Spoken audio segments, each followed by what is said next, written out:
और ऑपरेशन सिंदूर पर times now नव भारत ने आपको हमेशा देश हित से जुड़ी खबरें बताई, सबसे पहले बताई।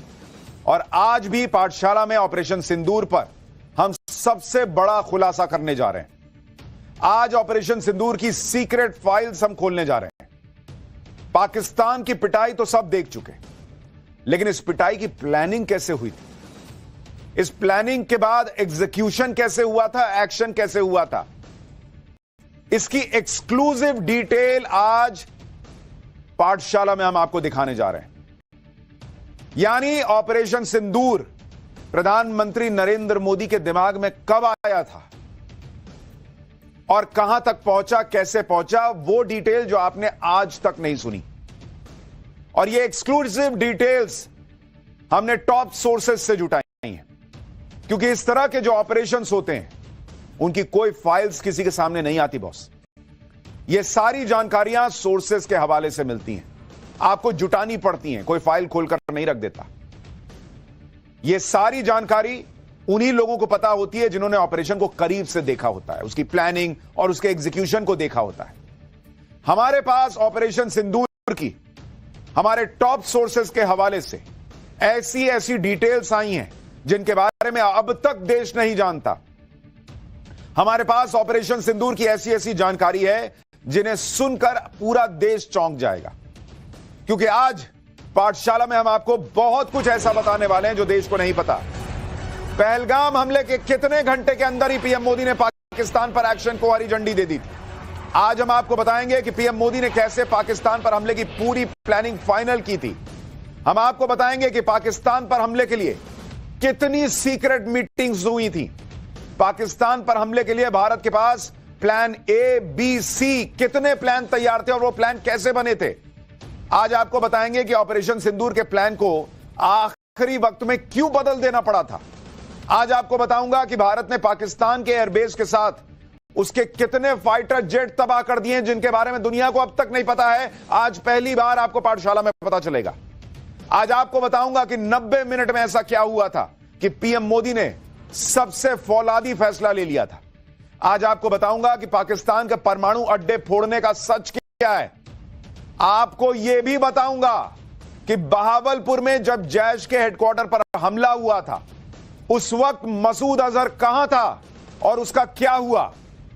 आज आपको बताऊंगा कि कैसे पीएम मोदी ने पाकिस्तान की परमाणु धमकी को जड़ से खत्म कर दिया है। यह सारी ऐसी जानकारी है ऑपरेशन सिंदूर की जो हम टॉप सोर्सेस के हवाले से एक्सक्लूसिव जानकारी लेकर आए हैं।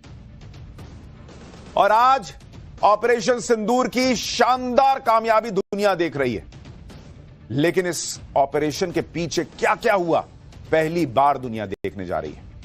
प्रधानमंत्री नरेंद्र मोदी ने देश के नाम संबोधन में कहा था कि जब देश एकजुट होता है, नेशन फर्स्ट की भावना से भरा होता है, राष्ट्र सर्वोपरि होता है, तो फौलादी फैसले लिए जाते हैं। ये फौलादी फैसले ही थे जिससे पाकिस्तान ने ऑपरेशन सिंदूर के 3 दिन में ही सरेंडर करने पर मजबूर कर दिया पाकिस्तान को। लेकिन ये फौलादी फैसले हुए कैसे, कैसे लास्ट मिनट में फैसले बदले गए, कहां बैठकर सीक्रेट जगहों पर ये फैसले हुए और 90 मिनट में ऐसा क्या हुआ कि प्रधानमंत्री नरेंद्र मोदी ने फौलादी फैसला, सबसे फौलादी फैसला ले लिया। उसकी कहानी क्या है आज आपको बताऊंगा।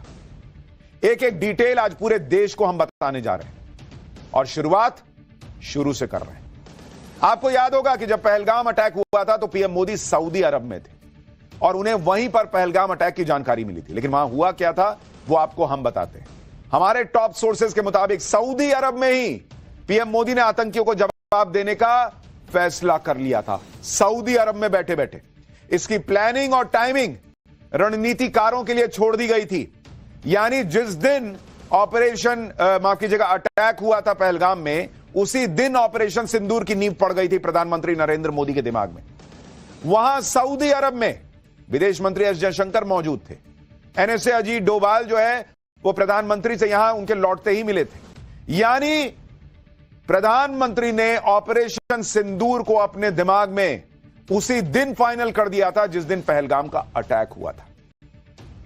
आपको याद होगा कि 22 अप्रैल को पहलगाम हमले की रात को ही पीएम मोदी सऊदी अरब का दौरा बीच में छोड़कर भारत लौट आए थे। तब देश ने वो तस्वीर भी देखी थी। पीएम मोदी की यह तस्वीर आपको याद होनी चाहिए। उन्होंने एयरपोर्ट पर उतरते ही सीधे एनएसए अजीत डोभाल के साथ हाई लेवल मीटिंग की थी। वहीं एयरपोर्ट पर यह तस्वीर देखिए, दुनिया हैरान रह गई थी। विदेश सचिव वहां मौजूद थे, मिस्री साहब, अजीत डोभाल, पीएम मोदी के लिए गाड़ी का दरवाजा खुला, वो गाड़ी में नहीं बैठे और वो एयरपोर्ट पर सीधे वहीं पर हाई लेवल मीटिंग करने लगे थे, क्योंकि वो वहीं सऊदी अरब में मन बना चुके थे कि पाकिस्तान को मारूंगा, ठोकूंगा। ये उस मीटिंग की तस्वीर है। इस मीटिंग में इन लोगों को कह दिया गया था, प्लान बनाइए, मारेंगे। हमारे सूत्र बता रहे हैं कि उसी वक्त पीएम मोदी तय कर चुके थे कि पाकिस्तान को तगड़ा सबक सिखाएंगे और रगड़ेंगे। पीएम मोदी ने जब फैसला कर लिया कि पाकिस्तान को इस बार किसी भी कीमत पर छोड़ेंगे नहीं, तो उसके बाद ऑपरेशन की प्लानिंग और टाइमिंग पर चर्चा शुरू हुई। अब आपको हमारे टॉप सोर्सेज के हवाले से बताता हूं कि ऑपरेशन सिंदूर प्लान कैसे किया गया। 23 अप्रैल यानी अटैक के अगले दिन से लेकर 5 मई तक, यानी अटैक जो पाकिस्तान पर अटैक हुआ उससे एक दिन पहले तक 47 ऐसी मीटिंग हुई जिसमें स्ट्रैटेजी बनाई गई। यह मीटिंग बिल्कुल किसी अज्ञात सेफ हाउस में हो रही थी, यानी मीडिया की नजरों से दूर, दुनिया की नजरों से दूर। आप इस दौरान देखते थे कि पीएम मोदी जो है वो एनएसए से मिल रहे हैं, फलाने से मिल रहे हैं, ढिमकाने से मिल रहे हैं। उन मीटिंग में पीएम को सिर्फ ब्रीफ किया जाता था कि क्या हो रहा है, नहीं हो रहा है, लेकिन असल प्लानिंग किसी अज्ञात सेफ हाउस में हो रही थी। किसी को कानो कान इसकी भनक तक लगने नहीं दी गई। और आप सोचिए 47 मीटिंग हुई, 47 मीटिंग, ये हमारे टॉप सोर्सेस कह रहे हैं। उसके बाद ऑपरेशन सिंदूर जो है वो फाइनल हुआ। इन बैठकों में एनएसए अजीत डोभाल होते थे, सीडीएस जनरल अनिल चौहान होते थे, army chief general Upendra Dwivedi होते थे, air chief marshal AP Singh और एडमिरल दिनेश त्रिपाठी। अलग अलग रणनीति के हिसाब से अलग अलग बैठकें भी हुई और एनएसए सभी बैठकों में शामिल रहे। लगातार मीटिंग्स में स्ट्रैटेजी बनती जा रही थी, अलग अलग एक्शन प्लान पर चर्चा हो रही थी, लगातार ब्रेनस्टॉर्मिंग की गई कि पाकिस्तान को अगर मिट्टी में मिलाना है वहां पर आतंकियों को, तो ऐसा क्या किया जाए जो पाकिस्तान भी सोच ना पाए। आतंकी ठिकानों पर कैसे सटीक स्ट्राइक की जाए जिससे यह ऑपरेशन कामयाब हो सके। टॉप सोर्सेस के मुताबिक लगातार मंथन के बाद आतंकी ठिकानों पर स्ट्राइक की प्लानिंग फाइनल हो गई। आतंकी ठिकानों पर स्ट्राइक करने के लिए 3 प्लान बनाए गए थे इन 47 मीटिंग के बाद, प्लान ए, प्लान बी और प्लान सी। तीनों प्लान के असेसमेंट के पैरामीटर तय किए गए। इनमें प्लान्स के असेसमेंट के पैरामीटर सक्सेस रेट 0 to 5 के स्केल पर तय किए गए कि भाई जैसे प्लान ए है उसके सक्सेसफुल होने का कितना चांस है। 5 मतलब एकदम पक्का सक्सेसफुल होगा, 0 मतलब बिल्कुल नहीं होगा, 1 मतलब थोड़ा चांसेस हैं गड़बड़ होने के।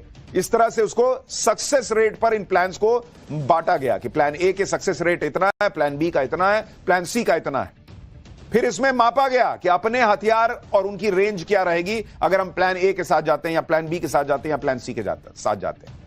उनके हथियार और उनके रेंज की को भी मापा गया कि पाकिस्तान इसमें हमारे साथ क्या अगर रिटेलिएट करेगा, जवाब देगा, रोकने का प्रयास करेगा तो क्या कर सकता है, इसको मापा गया। और इंटरसेप्शन का चांस क्या है इसको भी फाइनल किया गया। यानी ये सारी चीजें देखने के बाद प्लान ए, प्लान बी और प्लान सी बनाया गया। जो प्लान बन रहे थे उनमें एक एक चीज का ध्यान रखा जा रहा था, बारीक से बारीक बात पर ध्यान देकर उसके हिसाब से प्लान फाइनल किए गए। लेकिन आगे क्या हुआ उसे भी आपको बताता हूं।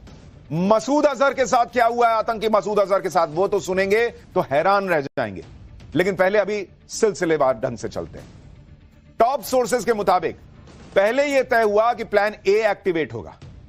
प्लान ए के तहत पाकिस्तान पर हमले की स्ट्रैटेजी बन गई थी, स्ट्राइक तय हो गई थी कि प्लान ए को ही हम करेंगे। लेकिन आतंकी अड्डों पर स्ट्राइक के 2 घंटे पहले, महज 2 घंटे पहले प्लान ए की जगह प्लान बी पर फैसला हो गया कि नो नो नो नो, हम प्लान ए के साथ नहीं जाएंगे, हम प्लान बी के साथ जाएंगे। जैसा आप फिल्मों में देखते हैं वैसे ही बिल्कुल सीक्रेटली सब कुछ हुआ और लास्ट मिनट पर आप सोचिए अटैक होना है, तैयारी तीनों प्लान के हिसाब से